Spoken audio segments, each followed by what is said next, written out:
Bom dia, crianças. Aqui quem fala é o professor Glemilson. Mais uma segunda-feira com aula e a gente aqui para a gente aprender um pouco mais na disciplina de História. Hoje a gente vai estudar a organização da vida social nas cidades antigas, ok?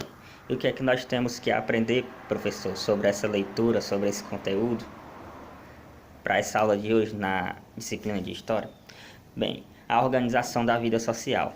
Nós aprendemos que, na antiguidade, algumas cidades se desenvolveram mais rapidamente do que outras. E esses exemplos de cidade que a gente vai estudar as cidades da Mesopotâmia e as cidades do Egito. Principalmente o Egito e a Suméria, ok? Nós vamos ver a organização da vida social nessas duas cidades. Na Suméria, as cidades elas tinham sua própria organização social, política, econômica e administrativa. Elas eram independentes. Lá na Suméria, alguns grupos sociais dominavam essa organização política, social e econômica. E a maior parte da população eles viviam da agricultura, da criação de animais. Então, a organização social e política ela ficava dominada por uma parte privilegiada da sociedade o restante da sociedade ela vivia de forma comum, de forma a trabalhar para poder ter o seu sustento da agricultura, da criação de animais e de outros afazeres como o artesanato. E lá na Suméria eles viviam a cultuar vários deuses, eles eram politeístas. Eles adoravam vários deuses.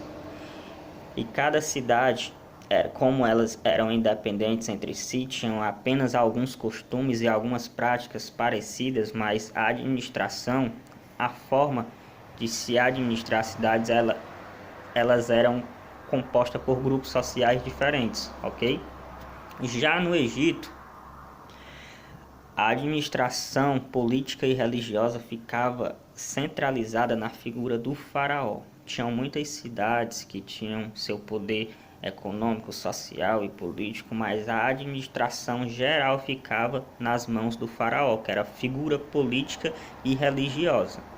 E lá a atividade econômica, a maior parte dela era também desenvolvida com base na agricultura e na criação de animais e se desenvolveram na área rural, na área do Rio Nilo. Por isso que tem aquele dizer que o Egito é uma dádiva do Nilo, porque aquela região ali já era irrigada, já tinha parte para se criar os diques para a criação de animal, para a agricultura. Então muitas coisas se desenvolveram na cidade, mas também no campo.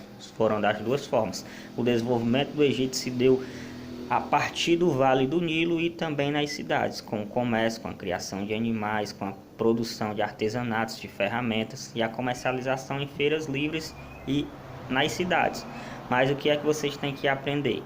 Que a organização política e religiosa do Egito era centralizada na figura do faraó, ok? E eles também eram politeístas, eles adoravam vários deuses. E o que é que eles têm em comum? Os sumérios e os egípcios eram politeístas, a maior parte da população viviam da agricultura e da caça, e eles influenciaram muitas cidades, muitos povos naquelas regiões, porque eles se desenvolveram primeiro, seus costumes, algumas práticas, algumas habilidades, então eles influenciaram muitas outras regiões naquela época, ok? Então é isso, eu quero que vocês vão fazer a leitura no livro na página 52, livro de história, e 53. Faça a leitura na página 52, aprenda sobre isso, domine esse conhecimento e na página 53 responda um exercício, ok? Qualquer dúvida, chama o professor no privado que eu estou aqui para tirar dúvida. Bom dia a todos.